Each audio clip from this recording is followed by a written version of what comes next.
اب جب مصیبت آ گئی، پریشانی آ گئی، کوئی بہت بڑا حادثہ تمہیں اسٹرائک کیا ہے، اب تم نے شروع میں کیا کرنا ہے؟ صبر کرو، اپنے آپ کو کنٹرول کرو، اپنے جذبات پہ قابو پاؤ، اپنے ایموشنز کو ایک حد سے زیادہ آگے مت جانے دو، اپنے آپ کو ایک حد سے زیادہ نیچے مت گرنے دو. You have to control your self.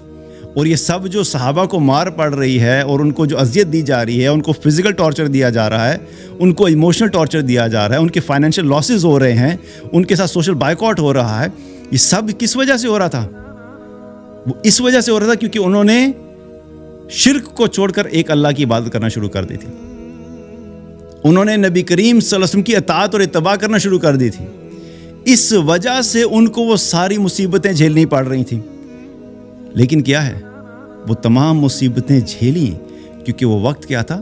صبر کرنے کا وقت تھا. لیکن اگر معاملہ تمہاری بیسک کور ویلیوز کے اوپر آ جاتا ہے، تمہارے بنیادی حقوق کے اوپر آ جاتا ہے، وہاں پر اگر کوئی ڈاکہ ڈالتا ہے اور وہاں پہ اگر تمہیں کوئی اس سے محروم کرتا ہے تو اس پہ تم نے صبر نہیں کرنا اور اپنے آپ کو وہاں سے نکالنا ہے. ایک طرف ایکسٹریم عورتوں کی کیا ہو رہی ہے، ابھی جو فیمنزم کا کانسیپٹ ہے وہ ایک ایکسٹریم ہے کہ بس تم نے اپنے آپ کو اتنا سٹرونگ بنا لینا ہے کہ مرد تمہارے لیے، تم مرد سے اوپر ہو جاؤ. یہ ایک ایکسٹریم ہے، یہ بھی بالکل غلط ہے، ہمارا دین یہ نہیں سکھاتا. اور دوسری ایکسٹریم کیا ہے، عورت کو اتنا دبا دو کہ وہ مرد کی غلام اور لونڈی کی طرح زندگی گزارے، یہ بھی غلط ہے. یہ دو ایکسٹریمز ہیں. اور اللہ کو یاد کر کے انسان کو ہمیشہ سکون ہی آتا ہے. چاہے اللہ کو یاد کر کے انسان کے چہرے پہ مسکراہٹ آ جائے، چاہے اللہ کو یاد کر کے انسان کے چہرے پہ پریشانی کے آثار ہوں، چاہے اللہ کو یاد کر کے انسان کے دل میں خوف کی کیفیت ہو، چاہے اللہ کو یاد کر کے انسان کی آنکھوں سے آنسو جاری ہو جائے، واللہ ان ساری چیزوں میں سکون ہی سکون ہے. ان میں سے کوئی بھی ایسی چیز نہیں ہے جو آپ کے دل کو بے چین کرے. اللہ کی یاد کسی فارم میں بھی ہوگی، کسی بھی ایموشن کے ساتھ آپ اللہ کو یاد کریں گے تو آپ کے دل کو سکون ہی ملے گا کہ آپ نے جو مائنڈ کے اندر جو تھاٹس تھی ان کو ڈسٹریکٹ کیا اور نیگیٹو کو اور گندگی کو ایک پازیٹیو اور اچھی چیز سے ریپلیس کیا. اب یہ پروسیس اگر آپ دن میں 5 دفعہ اپنی فرض نمازوں میں کر رہے ہیں اور پھر اس کے علاوہ ایکسٹرا نوافل بھی پڑھ رہے ہیں تو کیا ہوگا؟ آپ کم سے کم 5 دفعہ تو نیگیٹو تھاٹس اور گندگی کو نکال کر پازیٹیو تھاٹس کو اپنے مائنڈ میں لے کے آئیں گے. تو 5 دفعہ تو کم از کم کچرے کی صفائی ہو رہی ہے نا. الحمدللہ رب العالمین والصلاۃ والسلام علی رسولہ الکریم وعلی آلہ واصحابہ اجمعین، اما بعد، فاعوذ باللہ من الشیطان الرجیم، بسم اللہ الرحمن الرحیم. رب اشرح لی صدری ویسر لی امری واحلل عقدۃ من لسانی یفقہوا قولی. اللہ تعالیٰ نے ہمیں جو دین دیا ہے اس کے بارے میں اکثر میں ایک بات کرتا ہوں، میں بار بار اس لیے کرتا ہوں کہ ہمیں اس چیز کو اپنے دل اور دماغ میں بہت اچھے طریقے سے بٹھا لینا چاہیے کہ یہ ایک پریکٹیکل وے آف لائف ہے.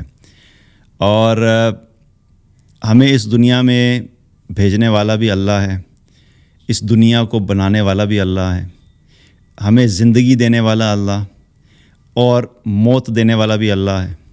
اور زندگی سے لے کر موت تک کا جو سفر ہے، اس دوران جو کچھ بھی ہم فیس کرتے ہیں، جو بھی ہمارے اوپر حالات آتے ہیں، کبھی خوشی ہوتی ہے، کبھی غم ہوتا ہے، کبھی وسعت ہوتی ہے، کبھی تنگی ہوتی ہے، کبھی آسائشیں ہوتی ہیں، کبھی تکالیف ہوتی ہیں، کبھی نعمتیں ہوتی ہیں، کبھی امتحانات ہوتے ہیں.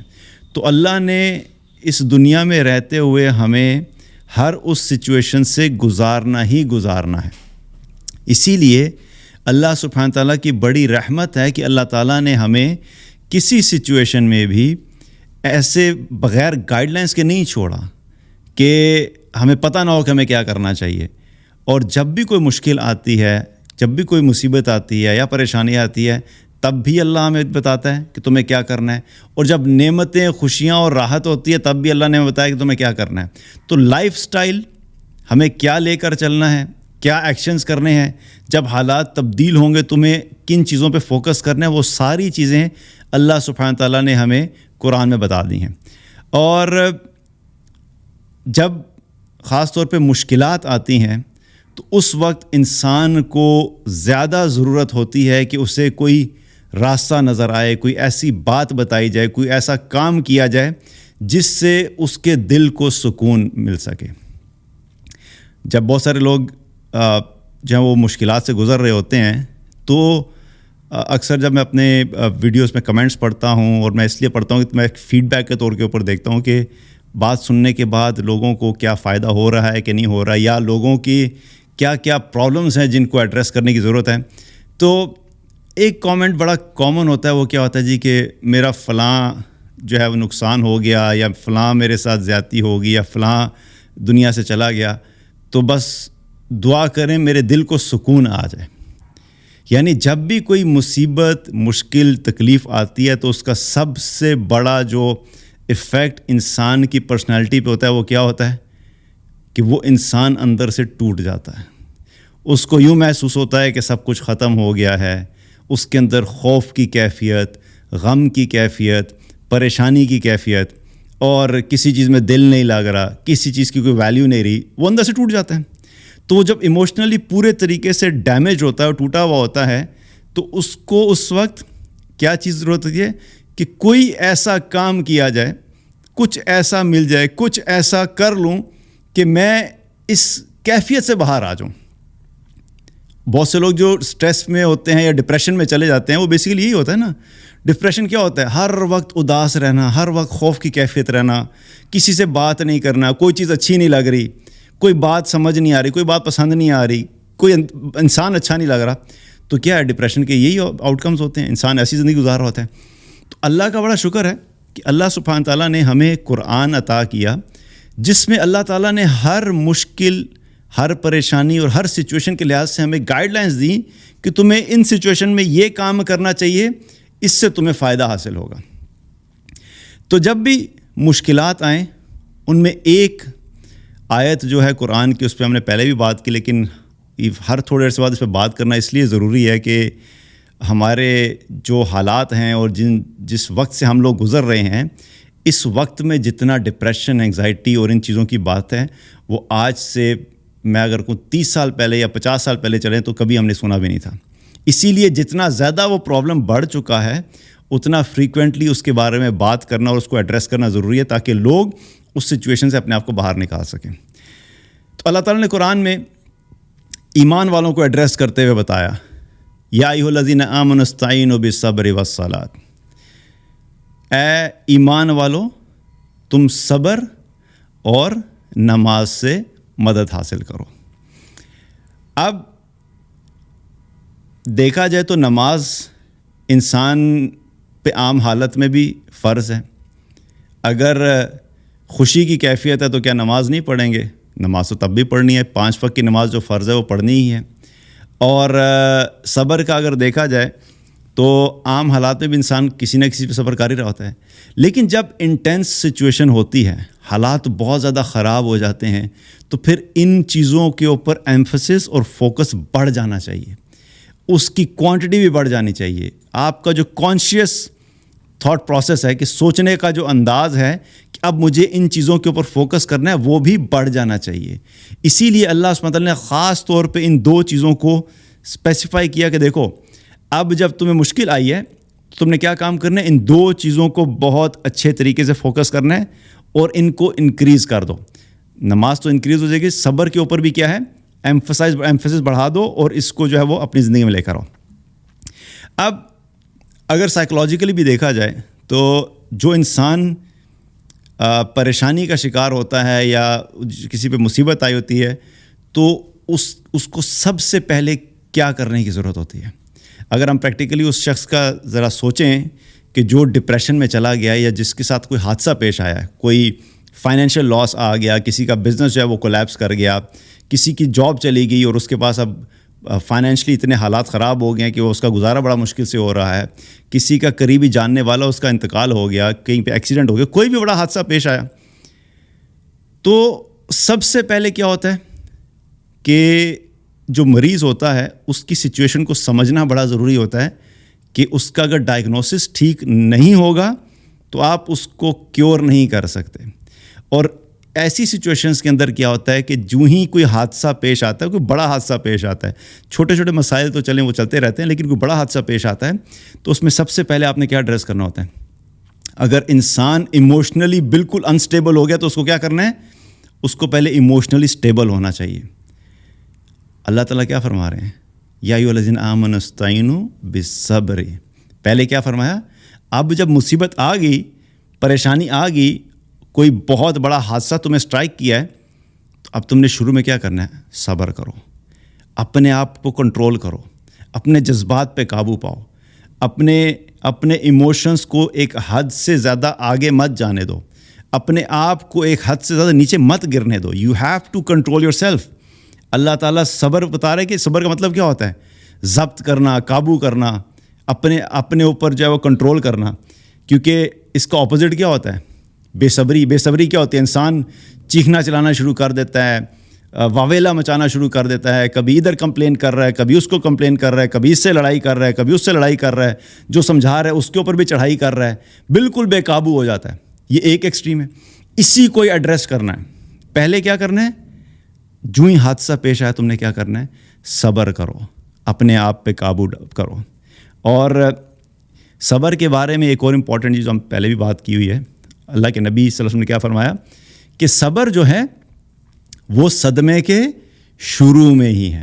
اور یہ بڑا پیارا پوائنٹ ہے سائیکولوجیکلی کہ جو صبر ہم نے کرنا ہوتا ہے نا، کیونکہ انسان کے لیے اللہ نے یہ رحمت کیوں، صبر ہمارے لیے رحمت کیوں ہے؟ اگر ہمیں صبر کی پریکٹس ہو جائے اور ہم صبر کرنا سیکھ جائیں تو رحمت کس طرح سے ہے کہ یہ ہمارے اپنے لیے ہی بہتر ہے. کہ اگر ہم نے صبر نہیں کیا اس انٹینس سچویشن میں کہ جب ایموشنل ڈیمیج ہوا ہے، اگر اس وقت صبر نہیں کیا تو عین ممکن ہے کہ ہمارا اپنا ہی کوئی بہت بڑا نقصان ہو جائے. کتنے لوگ ہوتے ہیں جو جب بڑا حادثہ پیش آتا ہے تو کیا سنتے ہیں؟ بھئی حادثہ پیش آیا، اس کو ہارٹ اٹیک ہوا اور وہ بندہ ہی فارغ ہو گیا. یا کیا ہوتا ہے جی کہ اس کو فالج کا اٹیک ہوا اور وہ اب ساری زندگی کے لیے پیرالائزڈ ہو گیا. یا ہارٹ اٹیک ہوا اور ہارٹ اٹیک ہونے کے بعد اس کا میجر آپریشن ہو گیا. یہ ساری مصیبتیں کس پہ آ رہی ہیں؟ بندے پہ آ رہی ہیں. تو اللہ سبحانہ تعالیٰ جو ہے انسان کو اسی لیے صبر کی پریکٹس کرانا چاہتا ہے کہ جب تمہارے پہ حالات آئیں تو تم پہلے ہی صبر والی چیز کو اتنا زیادہ پریکٹس کر چکے ہو کہ اب تم نے اپنے آپ کو ریمائنڈ کرانا ہے کہ میرے اوپر جب یہ حالات آئے ہیں تو مجھے گیو اپ نہیں کرنا، مجھے کولیپس نہیں ہونا، میں نے اپنے آپ کو گرنے نہیں دینا، میں نے کیا کرنا ہے؟ صبر کرنا ہے. تو پہلی چیز جو فوکس کیا کرنا ہے وہ صبر کرنا ہے. اور اللہ کے نبی صلی اللہ علیہ وسلم کی سیرت ہمیں جو عطا کی، اللہ سبحانہ تعالیٰ نے جو نبی کریم صلی اللہ علیہ وسلم کو جو ہے وہ ہمارے لیے آئیڈیل بنا کر بھیجا، تو اللہ سبحانہ تعالیٰ نے تمام سچویشن سے گزار کے ہمیں پھر پریکٹیکل ڈیمونسٹریشن بھی دی کہ دیکھو ایسے کرنا ہے صبر. ورنہ کئی دفعہ ہوتا ہے نا کہ آپ جب بک پڑھ رہے ہوتے ہیں تو بک پڑھتے پڑھتے آپ اپنے اندازے سے کچھ چیزیں امیجن کرنے لگ جاتے ہیں. اچھا یہ لکھا ہوا ہے تو ہو سکتا ہے یہ ایسا ہوگا. تو ہر انسان اپنے اپنے طریقے سے امیجن کرے گا. لیکن اللہ کی ایک اور رحمت کیا ہے؟ اللہ سبحانہ تعالیٰ نے ہمیں قرآن دیا اور پھر اس قرآن میں جتنے احکامات آئے، جتنی ٹپس آئیں اچھی زندگی گزارنے کے لیے، جو چیزیں اللہ نے بتائیں اور دنیا اور آخرت کی کامیابی کے لیے جو کرائٹیریاز اللہ نے بتائے، ان سب چیزوں کو اللہ تعالیٰ نے ہمیں پریکٹیکلی ڈیمانسٹریٹ کرا کے بھی دکھایا کہ یہ تم نے اس طرح کرنا ہے. یہ دیکھو تمہارے نبی صلی اللہ علیہ وسلم کس طریقے سے اس سچویشن میں کرتے تھے، تم نے بھی ایسے ہی کرنا ہے. تو سمپلیسٹ طریقہ کیا ہے؟ جب بھی مصیبت آئے، مشکل آئے تو ہمیں، یہ تو میں چونکہ ٹاپک ہے اس لیے بتا رہا ہوں، ورنہ ہر چیز میں، ہر ایسپیکٹ آف لائف میں ہم جب رسول اللہ صلی اللہ علیہ وسلم کی زندگی کی طرف دیکھیں گے تو ہمیں پتہ لگے کہ ہاں مجھے یہ سٹیپ کرنا ہے، مجھے اس طریقے سے چلنا ہے.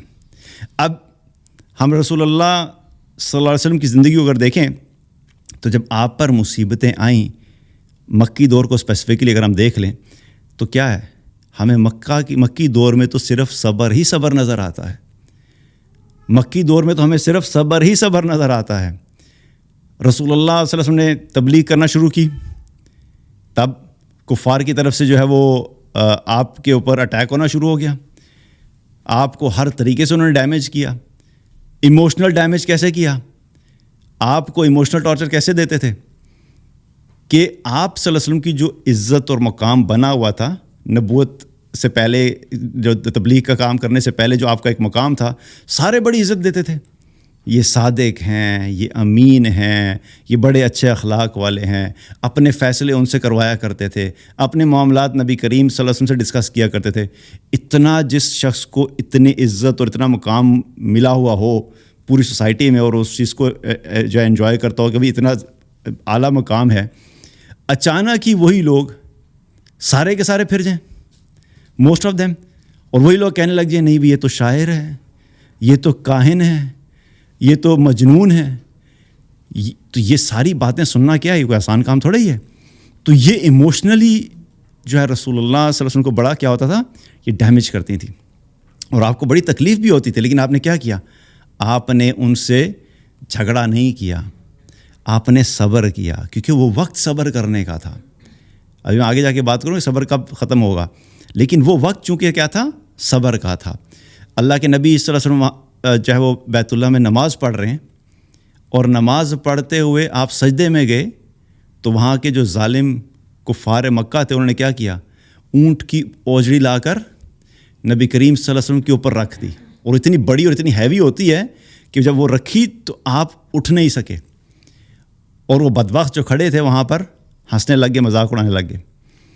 اور وہاں پر عبداللہ ابن مسعود رضی اللہ عنہ موجود تھے، اور وہ خود اس واقعے کو بیان کرتے ہوئے کہتے ہیں کہ جب انہوں نے یہ کیا تو میرا دل چاہا کہ میں آگے بڑھوں، لیکن میری ہمت ہی نہیں پڑی کہ میں آگے بڑھ کر نبی کریم صلی اللہ علیہ وسلم کے اوپر سے وہ اجڑی ہٹا کے رکھ سکتا۔ اور پھر حضرت فاطمہ رضی اللہ عنہ آئیں، انہوں نے آ کر وہ اجڑی ہٹائی، اور پھر ان کو کفار مکہ جو ان کو برا بھلا کہا۔ تو کیا پتہ لگ رہا ہے، لیکن آپ صلی اللہ علیہ وسلم نے وہاں پر بھی اٹھنے کے بعد جو ہے وہ بد دعا کی۔ بائی دا وے آپ کو پتہ ہونا چاہیے، آپ نے کچھ جگہوں پہ بڑی دل سے آپ کے بد دعا نکلی، لیکن آپ نے وہاں پہ ریٹیلیٹ نہیں کیا، آپ نے ان کے ساتھ لڑائی جھگڑا کرنا، وہ وقت کیا تھا؟ صبر کرنے کا وقت تھا، آپ نے صبر کیا۔ اور یہی چیز صحابہ کا بھی معاملہ تھا۔ ابو بکر رضی اللہ عنہ کو مارا پیٹا گیا، اتنا مارا گیا کہ آپ کا چہرہ جو ہے وہ سوج گیا، لیکن مسلمانوں نے ریٹیلیٹ نہیں کیا۔ اللہ کے نبی صلی اللہ علیہ وسلم کے سامنے یہ سب کچھ ہو رہا ہے، اور یہ سب جو صحابہ کو مار پڑ رہی ہے اور ان کو جو اذیت دی جا رہی ہے، ان کو فزیکل ٹارچر دیا جا رہا ہے، ان کو ایموشنل ٹارچر دیا جا رہا ہے، ان کے فائنینشیل لاسز ہو رہے ہیں، ان کے ساتھ سوشل بائیکاٹ ہو رہا ہے، یہ سب کس وجہ سے ہو رہا تھا؟ وہ اس وجہ سے ہو رہا تھا کیونکہ انہوں نے شرک کو چھوڑ کر ایک اللہ کی عبادت کرنا شروع کر دی تھی، انہوں نے نبی کریم صلی اللہ علیہ وسلم کی اطاعت اور اتباع کرنا شروع کر دی تھی۔ اس وجہ سے ان کو وہ ساری مصیبتیں جھیلنی پڑ رہی تھیں، لیکن کیا ہے، وہ تمام مصیبتیں جھیلیں کیونکہ وہ وقت کیا تھا؟ صبر کرنے کا وقت تھا۔ بلکہ صحابہ میں جب کچھ کے اندر یہ چیز فیلنگ آئی کہ بھئی جب تھوڑے سی تعداد بڑھنا شروع ہوگی، اسلام پھیلنا شروع ہوا، اور جو ہے وہ مکہ کے اندر مسلمان جو بڑھنا شروع ہوئے، اور خاص طور پر جب عبد الرحمن بن عوف رضی اللہ عنہ اور مختلف صحابہ جو بڑے انفلوئنشل صحابہ تھے وہ بھی اسلام میں داخل ہو گئے، تو صحابہ میں یہ چیز آئی کہ نہیں یا رسول اللہ، یہ ہمارے ساتھ جو کچھ کر رہے ہیں، ہمیں اجازت دیں، ہم ان کا جواب دیں گے۔ تو اللہ نے منع کر دیا، کیا فرمایا اللہ تعالیٰ نے؟ کفوا ایدیکم، ان سے کہو کہ اپنے ہاتھ ابھی باندھے رکھیں۔ کیوں؟ کیونکہ ابھی صبر کا وقت ہے، ابھی تم کسی قسم کی ریٹیلیشن نہیں کرو گے۔ تو یہ چیز بڑی امپورٹنٹ ہے کہ اب کہ جب مشکلات ہوں اور جب تک مشکل نہیں ہو رہی تب تک صبر کرنا۔ اب یہ سوال جو بڑا امپورٹنٹ ہے اور اکثر لوگ جس پہ کنفیوز ہوتے ہیں، اس کا کیا مطلب ہے کہ اب انسان جو ہے مشکل میں اور مصیبت میں ہو تو ہر وقت بس صبر کر کے بیٹھا رہے؟ کوئی شخص آپ کو مارے جا رہا ہے اور آپ بس چپ کر کے بیٹھے رہے، ساری زندگی مار کھاتے رہیں؟ کوئی شخص آپ کو ایموشنل ٹارچر دے رہا ہے اور وہ ساری زندگی آپ کو ایموشنل ٹارچر دیتا رہے اور آپ صبر کرتے رہیں؟ کوئی شخص آپ کو فائنینشیل لاس دیے جا رہا ہے اور آپ ساری زندگی صبر کرتے رہیں؟ نہیں، ایسا نہیں ہے۔ صبر صرف اس وقت تک ہے جب تک آپ اس مشکل سے نکل نہیں جاتے۔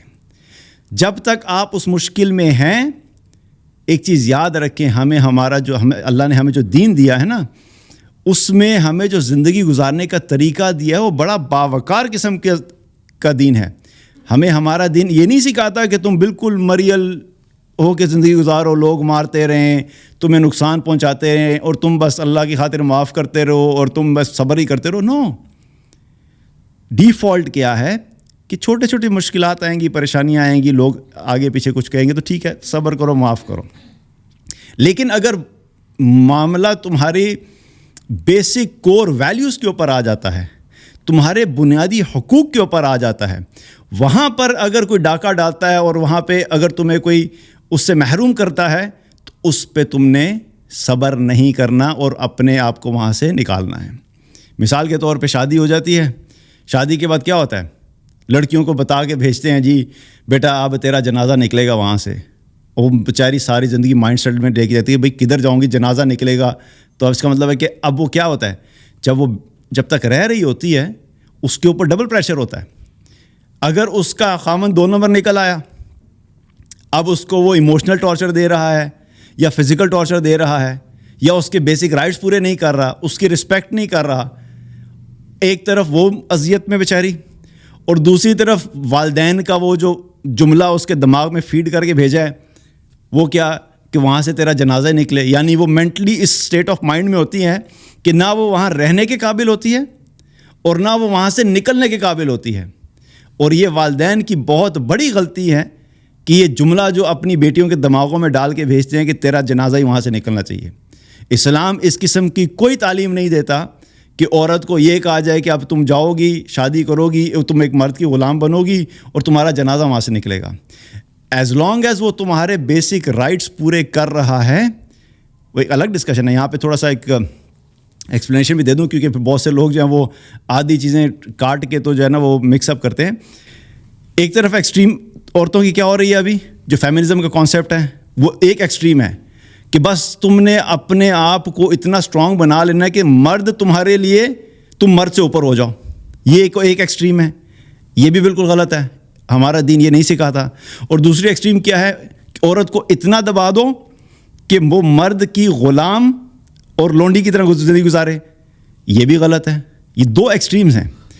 آپ کے اگر بیسک رائٹس پورے نہیں ہو رہے تب آپ نے جو ہے وہ اپنے حقوق کے لیے فائٹ کرنی. لیکن ایک بندہ آپ کے بیسک رائٹس پورے کر رہا ہے, آپ کو عزت دے رہا ہے, آپ کی فائنینشیل نیڈس پوری کر رہا ہے, آپ کی ایموشنل نیڈس پوری کر رہا ہے, آپ کی فزیکل نیڈس پوری کر رہا ہے, اور بیچ میں آن اینڈ آف کوئی چھوٹے موٹے پرابلمس ہو جاتے ہیں, تو اس کو یاد رکھیں کہ وہ زندگی کا حصہ ہیں. ان چھوٹے پرابلمس کو کبھی بڑا نہیں بنانا, اور جو بڑے پرابلمس ہیں ان کو کبھی چھوٹا نہیں بنانا. چھوٹے پرابلمس کیا ہیں, کسی چھوٹی سی بات کے اوپر لڑائی ہوگی. آلو منگوائے تھے, 2.5 ڈایا میٹر کا ہر آلو چاہیے تھا, لیکن خامد لے آیا کوئی 1 ڈایا میٹر ہے, کوئی 5 ڈایا میٹر ہے, مکس آلو آگے پھٹا ہو گیا. ٹھیک ہے, آپ کو تو آج تک آلو نہیں خریدنے آئے. وہ بیچارہ اتنی محنت سے پہلے اپنی جاب سے آیا تھا, باس سے لڑائی کر کے وہاں پہ تھا, پھر اس نے کھڑے ہو کے آلو والے سے لڑائی کی کہ بھائی ذرا اچھے سے درمیانے قسم کے برابر آلو ڈالنا, اور نکل آیا غلط, پھٹا ہو گیا. چھوٹی بات ہے, یہ کوئی ایسی بات نہیں ہے جس کو بڑا بنا لیا جائے. ٹھیک ہے, تو یہ انڈرسٹینڈنگ بھی بڑی امپورٹنٹ ہے کہ لائف میں جو بڑی باتیں کیا ہیں اور چھوٹی باتیں کیا ہیں. یہ جو ہمارے ہاں غلو ہوتا ہے اور ایکسٹریمزم آتا ہے وہ کس وجہ سے آتا ہے کہ ہم چھوٹے چھوٹے مسائل کو بہت بڑا بنا دیتے ہیں اور جو بڑے بڑے مسائل ہیں ان کو بالکل ہی اگنور کر دیتے ہیں. تو بہرحال coming back to the point کہ صبر کس وقت تک کرنا ہے, صبر اس وقت تک کرنا ہے جب تک آپ اس سچویشن سے نکل نہیں جاتے. لیکن ایک اور چیز بھی یاد رکھیں کہ ہمارا دین ہمیں کیا سکھاتا ہے, اگر تم کسی بڑی مشکل میں پھنس گئے ہو تو اس سے نکلنے کے لیے تم نے کوشش جاری رکھنی ہے. یہ نہیں کہ اب تم کو بس اب ساری زندگی میں صبر کر کے بیٹھا رہوں گا. آپ نے کیا کرنا ہے کہ کوشش جاری رکھنی ہے. اپنی پوری پلاننگ, پوری اسٹریٹجی, جو بھی آپ کے ریسورسز اور وسائل ہیں ان کو استعمال کرو گے اور ان کو استعمال کر کے نکلنے کی پوری کوشش کرو گے. اور جب تک تم نکلو گے نہیں اس وقت تک تم نے کیا کرنا ہے, صبر کرنا ہے. تو یہ بیسک چیز بڑی امپورٹنٹ ہے جو کہ ہمیں سمجھنی چاہیے. دوسری بات کیا بتائی, یا ایھا الذین آمنوا استعینوا بالصبر والصلاۃ. دوسری بات کیا فرمائی, کس چیز سے مدد لینی ہے, نماز سے مدد لینی ہے. اب یہ بھی بڑا امپورٹنٹ فینومینا ہے. ایک بندہ ہم اکثر بات کرتے ہیں نا کہ بھئی اس کے فلاں کہ ہاں فوتگی ہوگی اور یا فلاں کا جو مالی نقصان ہو گیا, تو اس کو اگر کہا جائے کہ ٹھیک ہے جی آپ صبر کریں اور کوشش کریں کہ نماز پڑھیں, نماز کے ذریعے اللہ تعالیٰ آپ کو سکون دے گا.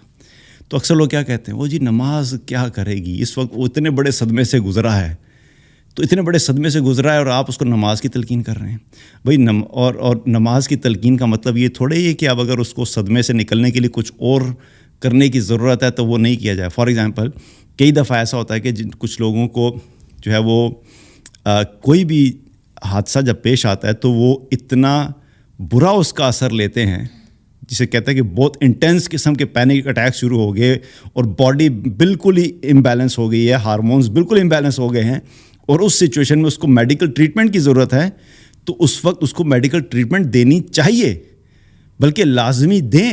ہمارا دین جو ہے یہ نہیں کہتا کہ جی اب آپ نے صبر کرنا ہے، تو صبر کا مطلب یہ ہے کہ بندہ جو ہے بالکل مرنے کے قریب ہے لیکن آپ اس کو میڈیکل ٹریٹمنٹ نہیں دیں گے۔ تو میڈیکل ٹریٹمنٹ اگر اس کو ضرورت ہے امیجیٹلی فرسٹ ایڈ کی تو بالکل دیں، لیکن یہ جو نماز کا جو کانسیپٹ ہے یہ کس طریقے سے مدد کرتا ہے ہمیں ان مشکلات کو ایڈریس کرنے میں اور اس مشکلات سے نکلنے میں۔ تو ایک چیز یاد رکھیں کہ اگین اگر آپ سائیکالوجی کو تھوڑا سا انوالو کریں تو آپ کو اندازہ ہوگا کہ جو انسان بالکل ڈپریشن میں ہوتا ہے، چلا جاتا ہے، یا اس کو جب کوئی حادثہ پیش آتا ہے تو وہ بالکل اس کو سکون نہیں آ رہا تھا، تو اس کا ایک ریزن کیا ہوتا ہے؟ اس کا جو مائنڈ ہوتا ہے اور اس کا جو ہارٹ، دل ہوتا ہے، یہ دو چیزیں اس پورے جو ایونٹ ہے نا اس میں انوالو ہوئے ہوتے ہیں۔ وہ مستقل اس کے بارے میں سوچ رہا ہوتا ہے، یہ کیا ہو گیا، یہ کیسے ہو گیا، یہ کیوں ہو گیا، اب کیا ہوگا، پتہ نہیں فیوچر کا کیا بنے گا۔ وہ اتنی ساری چیزیں اس کا لنک کر کے اس کا مائنڈ کیا کرتا ہے، ساری کی ساری نیگیٹو تھاٹس کو پروسیس کرنا شروع کر دیتا ہے، اور پھر جو کچھ دماغ سوچ رہا ہوتا ہے اس کا اثر دل پہ بھی آنا شروع ہو جاتا ہے۔ تو دل اور دماغ دونوں اس کے ایک ایسے فریم، آپ یوں سمجھ لیں کہ ایک ایسے موڈ میں چلے جاتے ہیں کہ جب تک ان کو اس موڈ سے نکالا نہیں جائے گا اس کو سکون نہیں آئے گا۔ اب نماز کیا کرتی ہے؟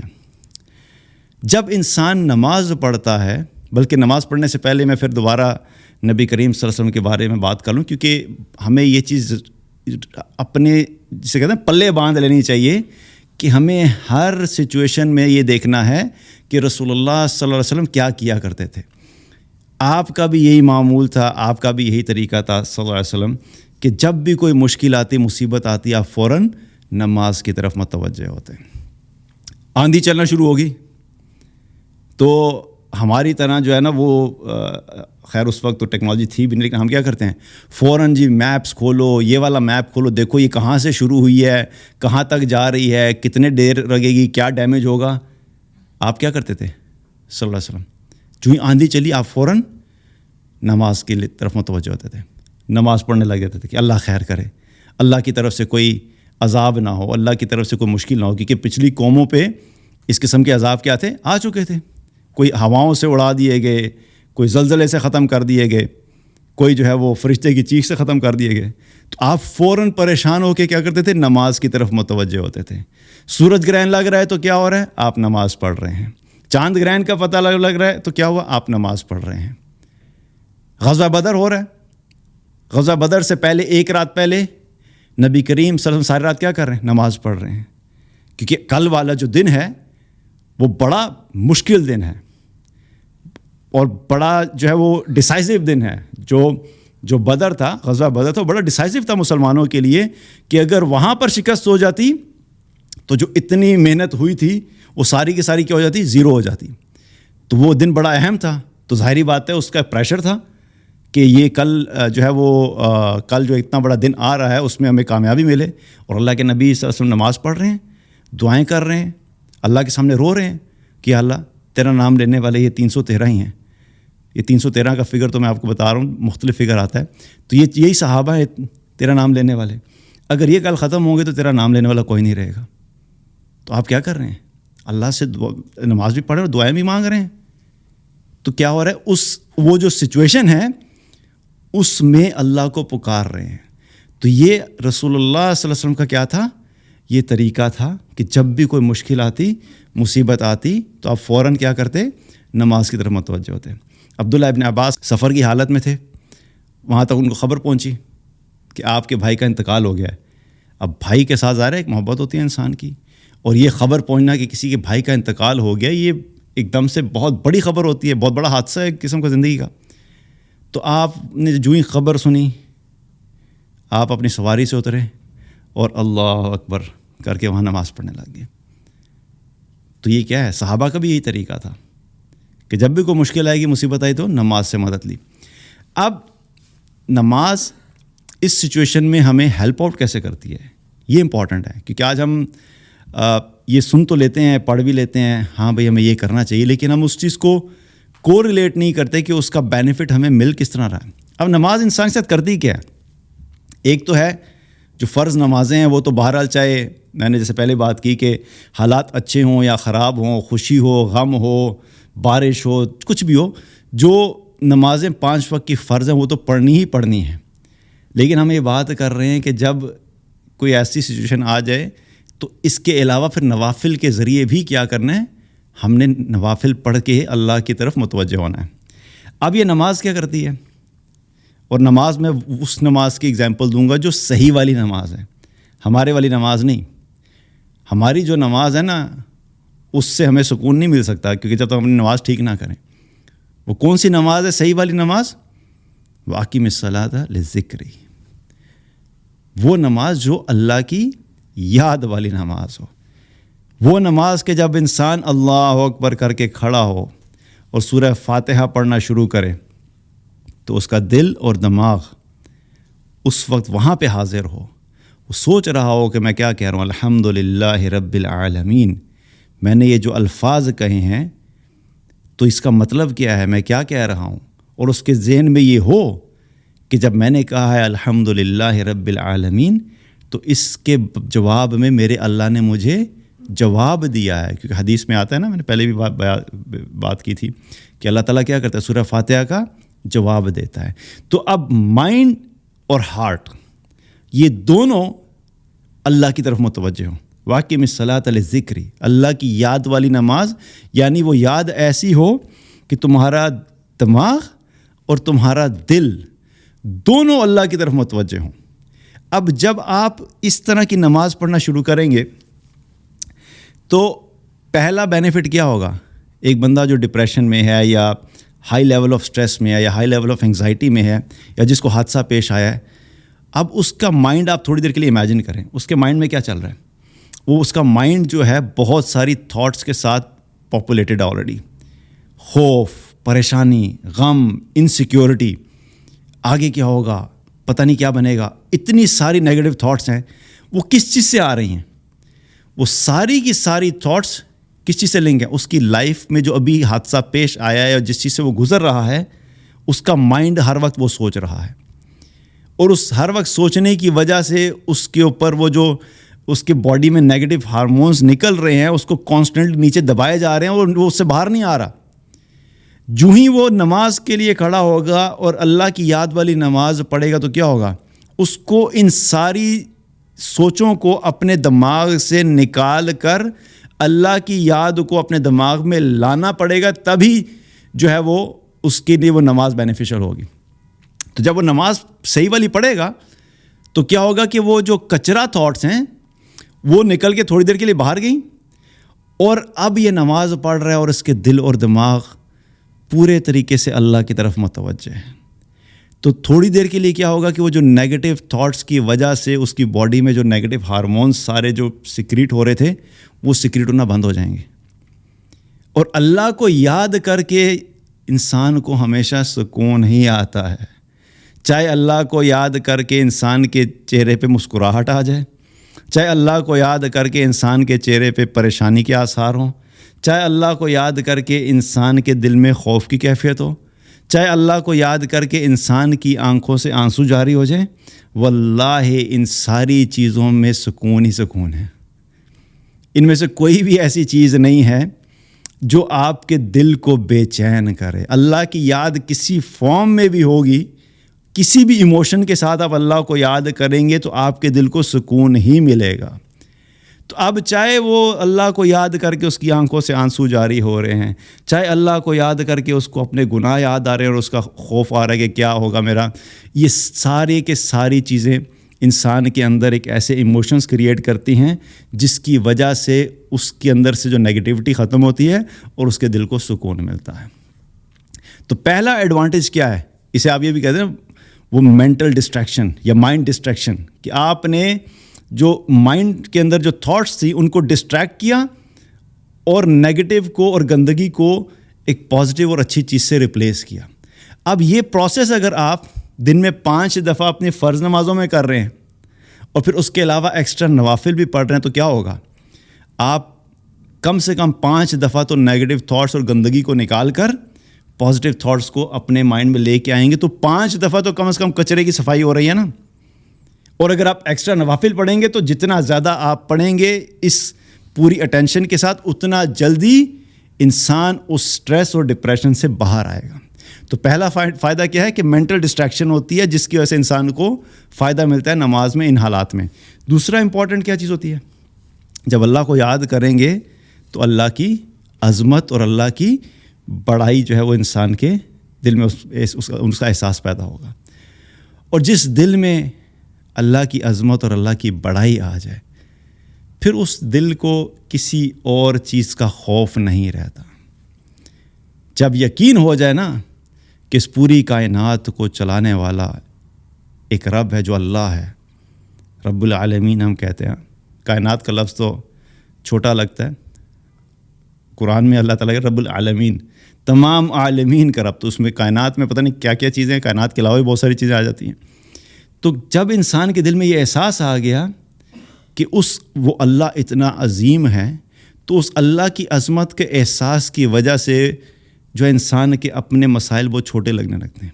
وہ اللہ اتنا عظیم ہے جو پوری کائنات کو چلا رہا ہے، جو تمام عالمین کو چلا رہا ہے، جو ہر چیز جس کے حکم کا محتاج ہے، جو ہر چھوٹے سے چھوٹے کیڑے سے لے کر مچھلی سے لے کر جانور سے لے کر تمام انسانوں کے رزق کا بندوبست جس نے کیا ہوا ہے اور جو ان کو دے رہا ہے، اور جو سورج چاند ستارے اور پورا جو ہمارا سولر سسٹم ہے اس نظام کو چلا رہا ہے، اور ہر چیز جس کو جو کنٹرول کر رہا ہے، میں اس کے سامنے کھڑا ہو کے اس کو پکار رہا ہوں اور اسی کی طرف متوجہ ہوں.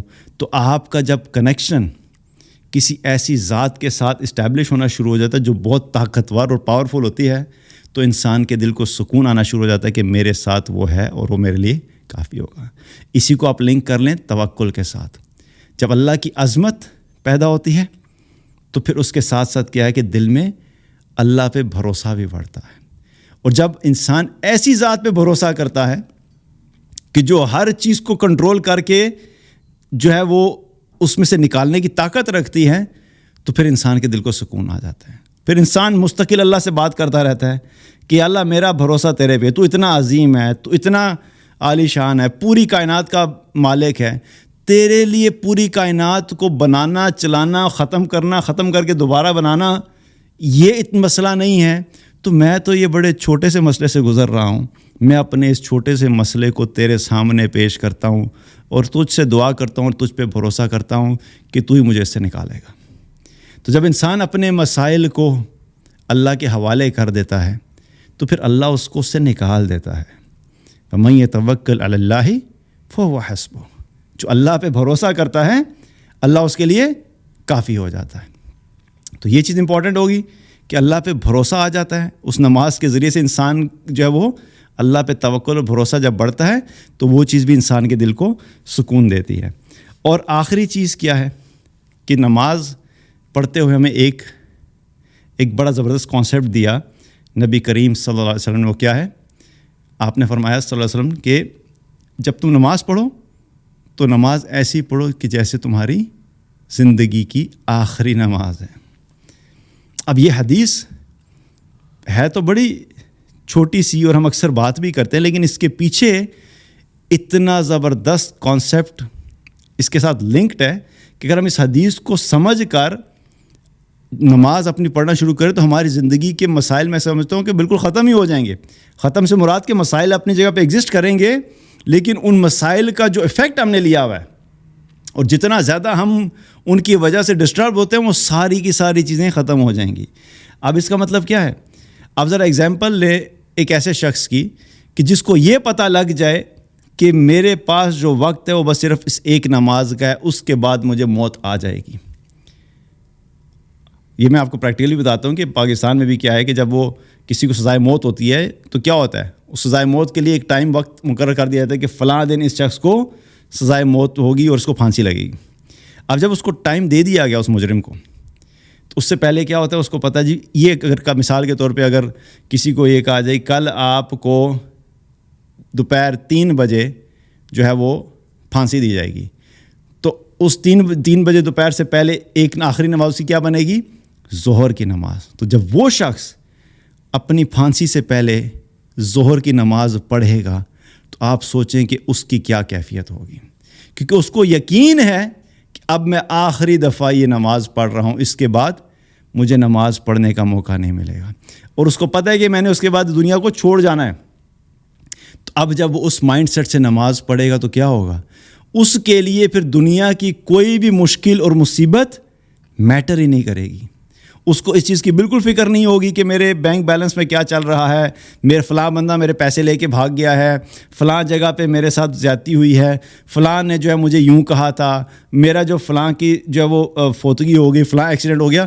اس کو دنیا کی تمام مصیبتیں اس وقت اس کے لیے کیا ہو جائیں گی؟ ارریلیونٹ ہو جائیں گی، کیونکہ اب اس کو یہی پتہ ہے کہ میں نے ویسے بھی اس دنیا کو چھوڑ کے چلے جانا ہے، میری آخری نماز ہے، اس کے بعد میں نے دنیا سے چلے جانا ہے، تو مجھے اس دنیا سے کیا لینا؟ اس کے مسائل سے، اس کی خوشیوں سے، اس کی پریشانیوں سے، اس کی نعمتوں سے میں نے کیا لینا؟ کیونکہ میں تو ویسے ہی چھوڑ کے جا رہا ہوں. تو جب انسان اس مائنڈ سیٹ میں ہوتا ہے کہ میں نے اس جگہ کو ویسے ہی چھوڑ کے چلے جانا ہے، تو پھر اس جگہ کی کوئی بھی چیز اس کو جب خوشی ملتی ہے تو وہ کہتا ہے الحمدللہ اچھی بات ہے، اور اگر کوئی مصیبت آتی ہے تو وہ صبر کرتا ہے، کہتا ہے ٹھیک ہے کوئی مسئلہ نہیں، ویسے بھی تو اس دنیا کو چھوڑ کے جانا ہی ہے. یہ مائنڈ سیٹ جو ہے اس چیز کو پریپیئر کرنے اس میں ہیلپ آؤٹ ہوتی ہے. یہ اگر ہم نماز اس طرح پڑھتے ہیں تو کیا ہوتا ہے؟ آپ سوچیں کہ ہر نماز اگر ہم اس طرح پڑھ رہے ہوں اور ہمیں ہمارے دل میں یہ یقین بیٹھ جائے میری یہ آخری نماز ہے، اس کے بعد میں نے اس دنیا میں رہنا ہی نہیں. تو جب آپ نے رہنا ہی نہیں ہے تو پھر یہاں کے نہ مسائل، نہ پریشانیاں، نہ غم، نہ خوشی، نہ گاڑی، نہ گھر، نہ جاب، نہ بزنس، نہ پیسہ، نہ بینک بیلنس، نہ ریلیشن شپ کے پرابلمس، یہ سارے کیا ہو جاتے ہیں؟ بندہ کہتا ہے یار ٹھیک ہے ویسے بھی میں جا رہا ہوں، مع السلام. تو آپ مینٹلی اپنے آپ کو کیا کرتے ہیں؟ ان تمام چیزوں سے ڈیٹیچ کر دیتے ہیں. تو یہ سائیکولوجیکلی بہت بڑا اس کا بینیفٹ ہے اس حدیث کا. اگر ہم اس کو اپنی زندگی میں اور اپنی نمازوں کو اس طریقے سے ادا کرنے لگ جائیں تو ہماری زندگی میں جو پریشانیاں ہیں، ان پریشانیوں کی وجہ سے جو ہمارے ڈپریشن اور انگزائٹی اور یہ اسٹریس ہوتا ہے، یہ سارے کا سارا جو وہ آہستہ آہستہ جو ختم ہو جائے گا. اللہ تعالیٰ سے دعا ہے کہ اللہ تعالیٰ ہم سب کو ایمان عطا فرمائے، عافیت عطا فرمائے، سکون اور تقویٰ والی زندگی عطا فرمائے، ہر قسم کی مشکل سے ہمیں جو ہے وہ نکالے، جتنے بھی سننے والے ہیں ان سب کی تمام مشکلات کو آسان کرے. اور اگر کوئی مشکل ہے تو اللہ تعالیٰ ہمیں توفیق دے کہ ہم قرآن اور سنت کے ذریعے سے اپنی مشکلات کا جو وہ حل نکال سکیں. بارک اللہ علیکم. السلام علیکم و رحمۃ اللہ وبرکاتہ.